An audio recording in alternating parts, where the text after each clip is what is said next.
जंगल के चौक पर लगी गरीब रानो चिड़िया के सब्जी रोटी की ठेली पर खूब भीड़ लगी हुई थी। तभी उसके सामने फास्ट फूड की रेडी लगाए हुए कालू कौवा बोलता है। ना जाने इस गरीब की सब्जी रोटी में ऐसा कौन सा जादू है जो इसके ग्राहक दिन भर चींटियों के जैसे बढ़ते ही जाते हैं। और इतना छोटा सा ठेला है इसका, उस पर भी इतना सामान कैसे ले आती है ये कि रात तक भी इसका सामान खत्म ही नहीं होता। ना जाने क्या राज है। जो भी हो मुझे पता लगाना ही होगा। अरे अगर हर कोई सब्जी रोटी ही खाता रहेगा तो हम जैसे फास्ट फूड वालों का तो जीवन बर्बाद ही हो जाएगा। इतना कहकर कालू अपने काम में लग जाता है और वही गरीब रानो चिड़िया खुद से कहती है, हे भगवान, ये टुन्नू जी कहाँ रह गए? दुकान पर ग्राहकों का इतना रश है और यह पता नहीं कहाँ चले गए। अकेले सब कैसे संभालूं? रानो इतना बोल ही रही होती है कि तभी उसकी नजर सामने से आते हुए अपने पति टुन्नू चिड़ा पर जाती है। क्या हुआ? ऐसा हाल बेहाल क्यों है तुम्हारा? जी होना क्या है, दुकान पर इतनी भीड़ है और आप पता नहीं कहाँ चले गए थे। अरे मेरा जाना जरूरी था, तुम जानती हो ना, अगर नहीं जाता तो फिर सब्जी रोटी की बिक्री कैसे होती। जी समझती हूँ और सब जानती भी हूँ। अब आप जल्दी से ग्राहकों को देखो और वो पुड़िया मुझे दो। हाँ ये लो। इतना कहकर टुन्नू चिड़ा रानो के हाथ में वो पुड़िया दे देता है और रानो उस पुड़िया को खोलकर चुपके से सब्जी रोटी की भाजी में मिला देती है। वक्त गुजरता जाता है। रानो चिड़िया और टुन्नू का गरीब सब्जी रोटी वाले ठेला बहुत बढ़िया चल रहा था। अब रानो के पास रहने को अच्छा घर था, साथ ही उसने अपने ठेले को दुकान में बदल लिया था। हर तरफ रानो की सब्जी रोटी का ही शोर था। ऐसे एक दिन कालू रानो के घर आता है और कहता है, अरे रानो भाभी कैसी हो? और टुन्नू भाई क्या हाल है तुम्हारे? कालू भाई मैं ठीक हूँ, तुम बताओ। क्या बताऊं, बस बीत रहा है वक्त। क्या हुआ, सब ठीक तो है ना? अरे कहाँ बहन, कुछ ठीक ही नहीं है। काम चल ही नहीं रहा और पैसे की बड़ी तंगी है। हाथ बड़ा बांध कर चलना पड़ रहा है। हाँ भाई समझ सकता हूँ। अरे भाई तुम्हारी दुकानदारी तो बड़ी अच्छी चल रही है, हमें भी बता दो ऐसा कौन सा जादू मिलाकर लाते हो अपनी सब्जी रोटी में जो हर कोई तुम्हारी सब्जी रोटी खाने के लिए चिपका रहता है। अरे कालू भाई कैसी बात करते हो? जादू तो क्या ही है, बस स्वाद की बात है। सारे पक्षियों को हमारी सब्जी रोटी स्वादिष्ट लगती है तो वो खाने चले आते हैं। कुछ देर यूं ही बातचीत करने के बाद कालू कौवा वहां से चला जाता है। ऐसे ही एक दिन जब रानो चिड़िया गरीब सब्जी रोटी का ठेला संभाल रही होती है तो कालू कौवा उस पर नजर बनाकर रखता है और वो देखता है कि रानो के कान में कुछ बोलकर टुन्नू चला जाता है। यह देखकर कालू कौवा फटाफट से अपनी दुकानदारी छोड़कर दबे पांव टुन्नू का पीछा करने लगता है। टुन्नू जंगल के रास्ते को पार करता हुआ ऊंची पहाड़ी के पास पहुंच जाता है और पहाड़ी के ऊपर बनी एक गुफा के अंदर जाता है जहां बड़े बड़े शब्दों में लिखा था, खतरा। टुन्नू उस गुफा के अंदर जाता है और कुछ देर बाद हाथों में पुड़िया लिए वापस लौट आता है और हमेशा की तरह वो पुड़िया लाकर रानो को देता है और रानो उसे सब्जी रोटी में मिला देती है। और यह सब देखकर कालू कौवा खुद से कहता है, जरूर जादू इस पुड़िया में है, तभी तो पक्षियों के दिल और जुबान पर इस रानो और टुन्नू की सब्जी रोटी का स्वाद लगा हुआ है। कोई और कुछ नहीं खाता, कोई गोलगप्पे नहीं खाता, कोई स्प्रिंग रोल नहीं खाता, बर्गर नहीं खाता, पिज्जा नहीं खाता, ना ही कोई मोमोज खाता है। बस खाता है तो इनकी सब्जी रोटी। इस जादू और सब्जी रोटी का राज इस गुफा में ही छुपा है। मैं भी कल उस गुफा में जाऊंगा और सारी बातों का पता लगा लूंगा और फिर मैं इन दोनों को पीछे छोड़कर अपनी दुकानदारी खूब आगे बढ़ाऊंगा। इतना बोलकर कालू कौवा अपने कामों में लग जाता है और अगले दिन वो उसी जगह पर जा पहुंचता है जहां उसने टुन्नू को जाते देखा था। कालू जैसे ही गुफा के अंदर जाता है तो वो देखता है कि गुफा में चारों तरफ अंधेरा था और एक पुराने पड़े सिलबट्टे के सिवा कुछ भी नहीं था। यह सब देखकर कालू बोलता है, अरे ये क्या मुसीबत है, पता नहीं वो टुन्नू का बच्चा यहाँ क्या करने आता है। और मैंने अपनी आंखों से देखा था उसके हाथ में कोई पुड़िया थी, समझ नहीं आता उसे किसने दी। यहाँ तो अंदर कोई भी नहीं है। इतना कहकर कालू कौवा वहाँ से जाने लगता है कि तभी उस पुराने पड़े सिलबट्टे में से एक आवाज आती है, क्या हुआ कालू, जो तुम ढूंढ रहे थे वो मिला तुम्हें? क्या तुम्हें भी अपने खाने में स्वाद में जादू चाहिए जो टुन्नू की सब्जी रोटी में है? टुन्नू और रानू की सब्जी रोटी कोई आम सब्जी रोटी नहीं बल्कि एक जादुई सब्जी रोटी है। जादुई, ये कौन बोल रहा है? ये किसकी आवाज है? कौन है यहाँ? कौन बोलेगा? ये मैं बोल रहा हूँ सिलबट्टा, मेरी तरफ देखो। अरे मेरे अंदर जो भी मसाला पीसता है ना और फिर उसे अपने खाने में मिलाता है तो उसके खाने में बरकत ही बरकत होती है। देखा है ना टुन्नू को कैसे दिन दुगनी और रात चौगनी तरक्की कर रहा है, सब मेरी बदौलत है। अच्छा तो ये बात है, मैं पहले ही जानता था कि हो ना हो ये किसी काली विद्या या फिर जादू का ही काम है, वरना उसकी सब्जी रोटी इतनी भी कुछ खास नहीं है। बताओ कैसे करना है तुम्हारा इस्तेमाल, मैं करूँगा और मैं भी अमीर बनूंगा। करना क्या है, बस तुम जो भी मसाले अपने खाने में डालते हो ना उन मसालों को मेरे अंदर डालकर पीस लो और फिर उसे अपने खाने में मिला दो। उस सिलबट्टे के कहने पर कालू वैसा ही करता है। वो अपने खाने में डालने वाले सभी मसाले उस गुफा में लेकर जाता है और उस जादुई सिलबट्टे में पीस देता है, जिसके बाद पिसे हुए मसाले खुद ब खुद एक पुड़िया में बदल जाते हैं और कालू के हाथों में आ जाते हैं। कालू कौवा ये सब देखकर खुश हो जाता है और जल्दी से जाकर सारा मसाला अपने खाने में मिला देता है। कुछ ही देर में उसके पास ग्राहकों की भीड़ भी आने लगती है, लेकिन जो कोई उसके खाने को चखता है उसे खरी खोटी सुनाकर जाता है, क्योंकि उसके खाने का स्वाद जरा भी अच्छा नहीं था। आय हाय, सारा मुंह का स्वाद खराब कर दिया। कितनी गंदी चाउमीन बनाई है भाई तुमने। एक तो 50 रुपए भी दिए, ऊपर से हमारा टाइम भी खराब कर दिया। बदले में ये गुड़गोबर दे रहे हो तुम ही खा लो इसे। आजकल के दुकानदार पता नहीं क्या क्या करते हैं, ना ही इसमें मसाला है ना ही मिर्च है। इतना बकवास है कि क्या ही बताऊं। पक्षियों को लूट कर इतना पैसा कमाते हो और खाना तक अच्छा नहीं देते हो। कालू को खरी खोटी सुनाकर वो वहाँ से चला जाता है, जिसके बाद कालू कौवा गुस्से में तिल मिला जाता है और वो अपना जादुई मसाला मिला हुआ खाना खाता है और उसे खुद भी उस खाने का स्वाद बिल्कुल अच्छा नहीं लगता। जिसके बाद वो गुस्से में तिल मिलाता हुआ शाम को टुन्नू के घर जाता है और उसे सारा सच बताते हुए कहता है, टुन्नू के बच्चे, मुझे सब पता है कि तू कैसे अपनी जादुई सब्जी रोटी बनाता है, जो उस जादुई सिलबट्टे में मसाला पीसकर अपनी सब्जी रोटी में मिलाता है ना। बता, तूने इस सिलबट्टे को क्या सिखाया था? अरे तेरी वजह से जो थोड़े बहुत ग्राहक भी मेरी दुकान पर आते थे वो भी बंद हो गए। पहले तो तूने हमारा धंधा वैसे ही चौपट कर दिया था और अब तूने बिल्कुल ही मंदा करवा दिया है। सच सच बता, तूने क्या किया है? अरे भाई, मैंने तो कुछ नहीं किया। तुम उस जादुई सिलबट्टा से क्यों नहीं पूछ लेते कि क्या हुआ है और क्या नहीं। हमारी सब्जी रोटी में तो कोई कमी नहीं आई है।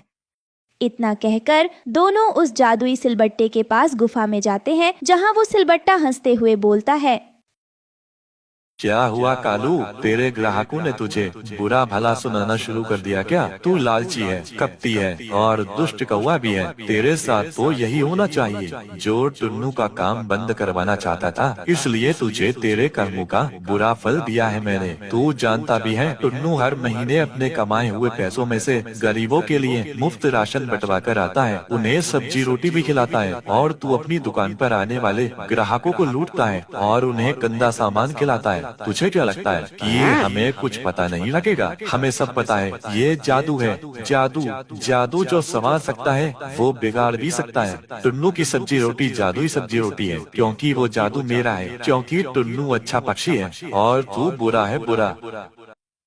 इतना कहकर सिलबट्टा अपने आप ही गायब हो जाता है, जिसके बाद कालू हाथ मलता हुआ गुस्से में उस गुफा से चला जाता है। वहीं दूसरी तरफ टुन्नू और राणो चिड़िया की दुकानदारी वैसी की वैसी ही चलती जाती है। हर दिन उसकी दुकान पर ग्राहकों की भीड़ बढ़ती जाती है और कालू कौवा वो जंगल छोड़कर हमेशा के लिए कहीं दूर चला जाता है। देखो टुनटुनी, अब तक तुम 11 बेटियों को जन्म दे चुकी हो। मुझे सिर्फ एक बेटे की इच्छा थी। इस बार बेटा ना हुआ तो तुम 1 दर्जन बेटियों की माँ बन जाओगी और मैं तुम्हें घर से निकाल दूंगा।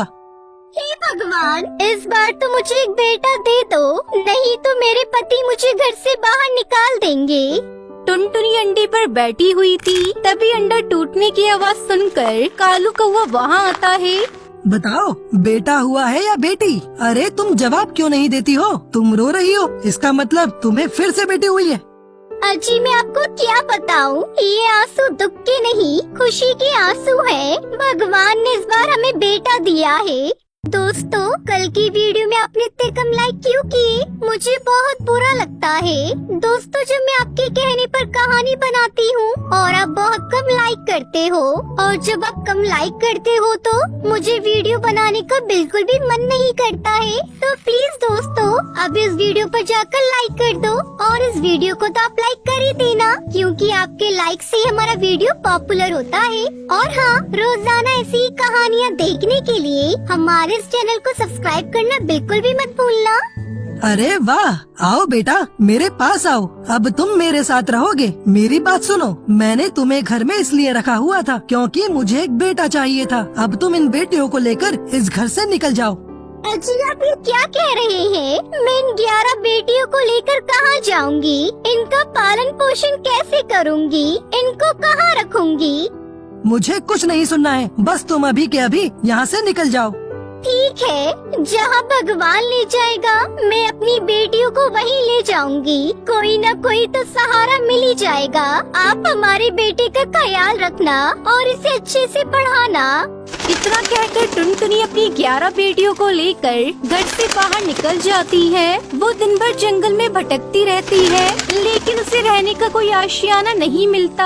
आखिर में वो घर का दरवाजा खटखटाती है, तभी उस घर में से एक चिड़िया बाहर निकल कर आती है। क्या काम है, बताओ। बहन, मुझे तुमसे एक मदद चाहिए। मेरे पति ने मुझे मेरी बेटियों के साथ घर से बाहर निकाल दिया है और मेरे पास रहने के लिए घर नहीं है। क्या मैं कुछ दिन तुम्हारे घर में रह सकती हूँ? कुछ दिन के अंदर मैं दूसरा घर ढूंढ लूंगी और फिर यहाँ से चली जाऊंगी। बहन, मेरी मदद करो। अगर तेरे पास घर नहीं है तो उसे अपने घर में रखना, मेरा ठेका नहीं है। और वैसे भी तुम्हारी इतनी सारी बेटियां हैं, मुझे इनसे अपना घर गंदा नहीं कराना। लेकिन तुम्हारे पास एक रास्ता है। बताओ ना बहन, मेरे पास क्या रास्ता है? मैं अपनी बेटियों को कहाँ लेकर जाऊँ? तुम अपनी बेटियों को अमेज़न के जंगल में ले जाओ। वहाँ पर कोई नहीं रहता और तुम्हें घर बनाने के लिए बहुत जगह मिलेगी और तुम्हें वहाँ खाना भी मिलेगा। लेकिन वहाँ कोई क्यों नहीं रहता और वहाँ कोई खतरा तो नहीं? अरे वहाँ कोई पक्षी इसलिए ही तो नहीं रहता क्योंकि वहाँ रहने में बहुत खतरा है। बड़े बड़े सांप वगैरह रहते हैं। इतना कहकर चिड़िया वहाँ से चली जाती है। माँ, मुझे बहुत भूख लगी है। माँ, मुझे खाना दो, नहीं तो मैं भूख से मर जाऊंगी। माँ, अब बेचारी टुनटुनी के पास उस जंगल में जाने के अलावा कोई रास्ता नहीं बचा था। अब भगवान के भरोसे मैं तुम सभी को इस जंगल में ले जा रही हूँ। इसके अलावा अब और कोई रास्ता नहीं बचा। इतना बोलकर टुनटुनी चिड़िया अपनी बेटियों को अमेज़न के जंगल में ले जाती है। वहाँ उसे खाली घर दिखता है। सुनहरी बेटा, मैं तुम सभी के लिए खाना लेने जा रही हूँ। मेरे जाते ही दरवाजा बंद कर लेना और चाहे कुछ भी हो जाए, जब तक मैं न कहूँ दरवाजा मत खोलना। जब मैं लौट कर आऊँगी तो मैं ये आवाज निकालूंगी, दरवाजा खोलो मेरे बच्चों, मम्मी है आई। ठीक है माँ, जब आप ये आवाज निकालोगी मैं तभी दरवाजा खोलूंगी, लेकिन आप जल्दी ही लौट कर आना। माँ टुनटुनी खाना ढूंढने के लिए घर से निकलती है, तभी वहाँ जंगली गिद्ध आ जाता है। आज तो खाने का काम बन गया। अब मैं इस चिड़िया के बच्चों को खा जाऊंगा। गिद्ध दरवाजा खटखटाता है। लगता है कोई दरवाजे पर है, लेकिन माँ ने मना किया था कि जब तक मैं न बोलूं दरवाजा मत खोलना, इसलिए हम दरवाजा नहीं खोलेंगे। ये लोग दरवाजा क्यों नहीं खोल रहे? लगता है मुझे इनकी माँ की तरह आवाज निकालनी पड़ेगी, तभी ये दरवाजा खोलेंगे। मैं आई, दरवाजा खोलो, मैं हूँ तुम्हारी माँ, दरवाजा खोलना बेटा। तुमने मेरी माँ की आवाज निकालकर मुझसे दरवाजा खुलवा लिया। चले जाओ यहाँ से, नहीं तो मेरी माँ तुम्हें नहीं छोड़ेगी। तुम्हारी माँ मेरा क्या कर लेगी? अब मैं तुम सबको खा कर ही जाऊंगा। मुझे किसी तरह इसे बातों में लगाकर रखना पड़ेगा। हो सकता है तब तक माँ आ जाए। अगर तुमने मेरी किसी भी बहन को हाथ लगाया तो मैं तुम्हें मार डालूंगी। तुम बहुत बोल रही हो, सबसे पहले मैं तुम्हें ही खाता हूँ। जैसे ही गिद्ध सुनहरी को खाने के लिए आगे बढ़ता है, तभी टुनटुनी वहाँ आ जाती है। रुको गिद्ध, खबरदार, अगर तुमने मेरी बेटी को हाथ भी लगाया तुम मेरा क्या कर लोगी? मैं तुम्हारे सामने ही तुम्हारी बेटी को खा जाऊंगा। तभी टुनटुनी गिद्ध पर हमला कर देती है। दोनों में लड़ाई होने से गिद्ध की मौत हो जाती है और टुनटुनी घायल हो जाती है। सुनहरी बेटा, अब मेरे पास ज्यादा समय नहीं रहा। तुम्हारी सुरक्षा करने के लिए अब मैं नहीं बचूंगी। इसलिए तुम अपनी बहनों को लेकर इस जंगल से चली जाओ। ये जंगल तुम्हारे लिए सुरक्षित नहीं है बेटा। टुनटुनी इतना ही कह रही थी कि तभी उसकी मौत हो जाती है। माँ, आप हमें छोड़कर चली गई। अब हम आपके बिना कैसे जिएंगे माँ? सभी बेटियां दुखी मन से उस जंगल को छोड़ देती हैं। सुनहरी दूसरे जंगल में घर ढूंढ लेती है और सभी बहनें मेहनत करके अपना पेट पालती हैं। एक दिन एक बूढ़ा कौवा उन्हें दिखता है। वो बैठा हुआ रो रहा था। तभी सुनहरी उसके पास जाकर पूछती है, आपको क्या हुआ है? आप रो क्यों रहे हो? बेटा, आज मैं अपने बुरे कर्मों की सजा भुगत रहा हूँ। मैंने अपने बेटे के खातिर अपनी पत्नी और अपनी बेटियों को घर से निकाल दिया था। पिताजी, मैं आप ही की बेटी हूँ। आप फिक्र ना करो, आप हमारे साथ चलो। बेटी, मुझे माफ कर दो। मैंने तुम सबको घर से निकालकर तुम्हारे साथ बहुत गलत किया था। पिताजी, आप हमसे माफी न मांगो। आप हमसे बड़े हैं। चलो, आप हमारे साथ चलो।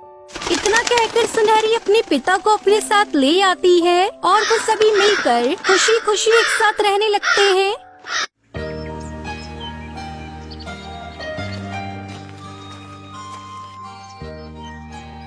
बहुत समय पहले ढोलकपुर के जंगल में कालू कौवा अपनी पत्नी टूनी और बेटी टुनटुनी के साथ रहता था।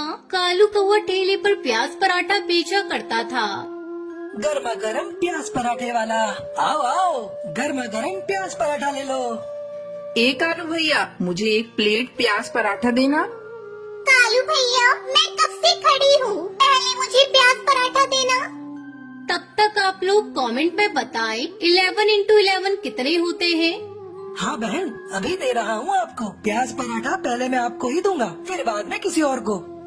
इस तरह कालू की आवाज सुनकर बच्चे उसके प्याज पराठा खाने को दौड़े चले आते। कुछ ही घंटों में कालू के सारे प्याज पराठा बिक जाया करते थे। कालू की बेटी टुनटुनी की स्कूल की छुट्टी होती तो वो अपने पिता के काम में हाथ बटाया करती थी। एक दिन टुनटुनी अपने घर पर थी, तभी एक पक्षी आता है और कहता है, टुनटुनी बिटिया, अरे ओ टुनटुनी बिटिया, तेरी माँ कहाँ है? तू जल्दी अपनी माँ के साथ अस्पताल पहुँच। तेरे पापा के शरीर पर उबलता हुआ तेल गिर गया है। वो बुरी तरह से जल गए हैं। मैंने उन्हें अस्पताल में भर्ती कर दिया है। तभी टुनटुनी की माँ टूनी चिड़िया वहाँ आती है। क्या हुआ टुनटुनी बिटिया, कौन आया था? माँ, जल्दी चलो, पापा बुरी तरह से जल गए हैं। उन्हें अस्पताल ले जाया गया है। दोनों माँ बेटी जल्दी जल्दी अस्पताल पहुँचती है। डॉक्टर साहब, मेरे पति कैसे हैं? उन्हें जल्दी से ठीक कर दीजिए। हमारा उनके सिवा कोई नहीं। डॉक्टर अंकल, मेरे गुल्लक के सारे पैसे ले लो आप, लेकिन मेरे पापा को ठीक कर दो। धीरे धीरे घर की हालत बिगड़ते गई। घर के सारे पैसे कालू की इलाज में खत्म हो गए। कई दिनों बाद कालू को होश आता है। पता नहीं कैसे गर्मा गर्म तेल मेरे बदन पे गिर गया। ज्यादा मत बोलो जी, डॉक्टर ने आपको ज्यादा बोलने से मना किया है। मुझे मत रोको टूनी, मुझे बोलने दो। अब घर का खर्च कैसे चलेगा? मेरी दवा का खर्च कहाँ से लाओगी? टुनटुनी अपने पिता को इस तरह परेशान देखकर वो कहती है, पिताजी, आप बिल्कुल चिंता मत करो, मैं हूँ ना। मुझे प्याज पराठा अच्छी तरह से बनाना आता है। आप बस आराम करो, मैं और मम्मी मिलकर सारा काम संभाल लेंगे। अगले दिन से टुनटुनी चिड़िया अपनी माँ के साथ मिलकर प्याज पराठा बेचने लगी। एक दिन उसकी दुकान पर एक पक्षी आता है। आइए आइए साहब, आपके लिए प्याज पराठा लगाऊं? मेरा बनाया प्याज पराठा बहुत ही स्वादिष्ट होता है। एक बार आप खाकर तो देखिए। अरे भाई, कुछ दिनों पहले यहाँ कालू कौवा अपने प्याज पराठा बेचा करता था। क्या ये उसी की दुकान है? हाँ अंकल, ये उन्हीं की दुकान है। मैं उनकी बेटी हूँ। मेरे पापा भी बहुत बीमार हैं, अस्पताल में भर्ती हैं, इसलिए मैं और मेरी माँ अपनी दुकान संभाल रही हैं। आप बैठिए, मैं आपके लिए गर्मा गर्म प्याज पराठा लेकर आती हूँ। हाँ ये ठीक रहेगा। पहले तुम अपना प्याज पराठा मुझे टेस्ट कराओ। अगर मुझे तुम्हारे बनाए हुए प्याज पराठा पसंद आए, पास में ही मेरा होटल है, मैं तुम्हें रोज के 500 रुपए दूंगा प्याज पराठा बनाने के लिए। टुनटुनी सेठ को अपना बनाया प्याज पराठा खिलाती है। अरे वाह, तुम्हारे बनाए हुए प्याज पराठे का स्वाद तो गजब का है। ये बहुत ही स्वादिष्ट है। मैंने तो ऐसा प्याज पराठा आज तक कभी नहीं खाया। कल से तुम प्याज पराठा बनाकर मेरे होटल में पहुंचा दिया करना। सारा सामान मैं दूंगा। इसके लिए मैं तुम्हें हर रोज 500 रुपए दूंगा। शुक्रिया अंकल, हम आपका ये एहसान कभी नहीं चुका पाएंगे। आप नहीं जानते आपने हमारी कितनी बड़ी परेशानी को दूर कर दिया है। इस तरह टुनटुनी को उस बड़े से होटल में प्याज पराठा बनाने का काम मिल जाता है। धीरे धीरे कालू का घाव भर जाता है और वो ठीक हो जाता है। इस तरह टुनटुनी चिड़िया अपने पिता के साथ मिलकर प्याज पराठा बेचने लगी और खुशी खुशी रहने लगी।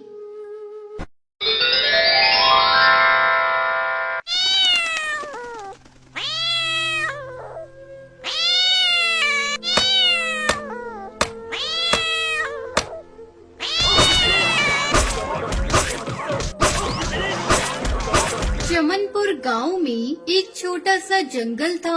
उस जंगल में टुनटुनी चिड़िया अपनी सास सुंदरी कौवी के साथ रहती थी। उसका पति एक दिन जंगल में लकड़ियां लेने गया था, तभी एक बिल्ली ने उसे अपना शिकार बना लिया।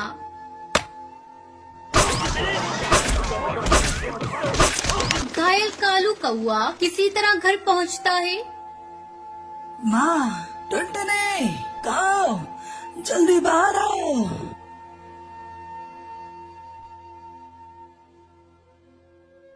अरे क्या हुआ जी आपको? बाप रे बाप, आपके पूरे शरीर से तो खून बह रहा है। किसने आपकी ऐसी हालत कर दी? तब तक आप लोग कमेंट पे बताएं 65 - 0 कितने होते हैं? एक बिल्ली।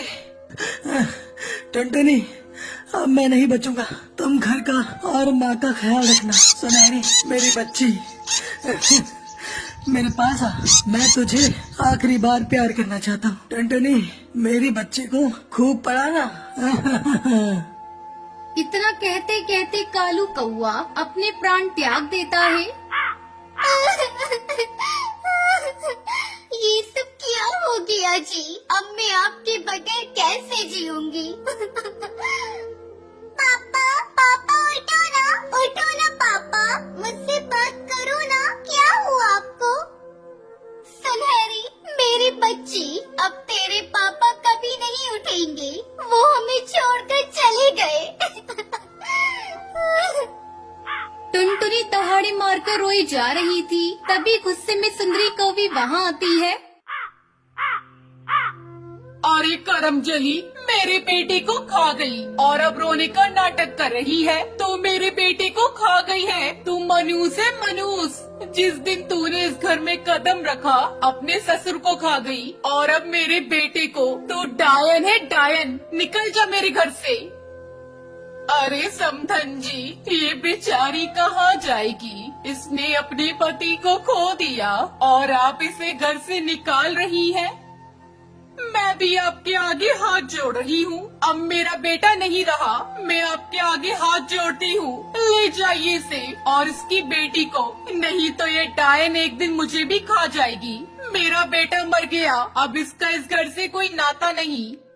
अभी 2 दिन पहले ही टुनटुनी की माँ उससे मिलने के लिए उसके पास आई थी। चल बेटी चल, वो घर भी तो तेरा अपना ही है। जहाँ तेरी इज्जत नहीं, वहाँ रहने से क्या फायदा।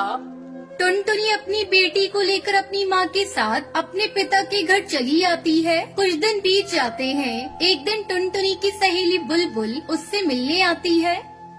अरे टुनटुनी, तूने अपनी कैसी हालत बना रखी है? किसी के चले जाने से जिंदगी खत्म नहीं होती। तुझे जीना होगा अपनी बेटी के लिए। मेरी एक बात मान, तुझे पानी पूरी बहुत अच्छी बनाने आती है। तो ऐसा कर, अपनी पानी पूरी को नया रूप दे दे और बेचना शुरू कर। तेरा मन भी लगा रहेगा, फिर 4 पैसे भी घर में आएंगे, जिससे तू अपनी बेटी को किसी अच्छे स्कूल में पढ़ा सकती है। बुलबुल की बातों ने टुनटुनी पर गहरा असर डाला। वो कुछ ही दिनों बाद अपनी रंग बिरंगी पानी पूरी बनाकर बेचना शुरू कर देती है।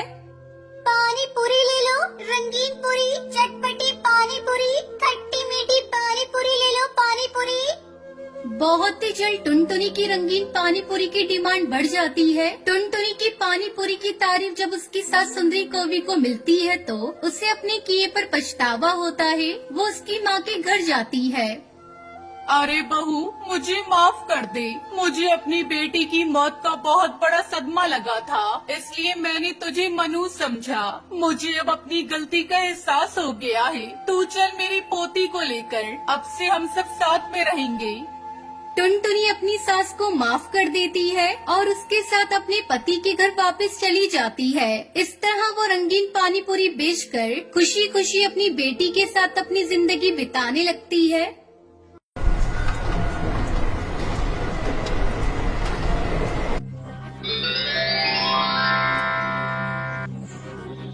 हरिपुर नाम के जंगल में टूनी नाम की एक चिड़िया अपनी बेटी टुनटुनी के साथ रहती थी। टुनटुनी के पिता उसके बचपन में ही मर गए थे। तब से उसकी माँ ही हर तरह से टुनटुनी की परवरिश करती थी। अपनी बेटी को किसी चीज की कोई कमी नहीं होनी चाहिए, ये सोचकर माँ टूनी बहुत मेहनत करती थी। और टुनटुनी अभी छोटी थी, इसलिए वो उसे भी अपने साथ लेकर जाती थी।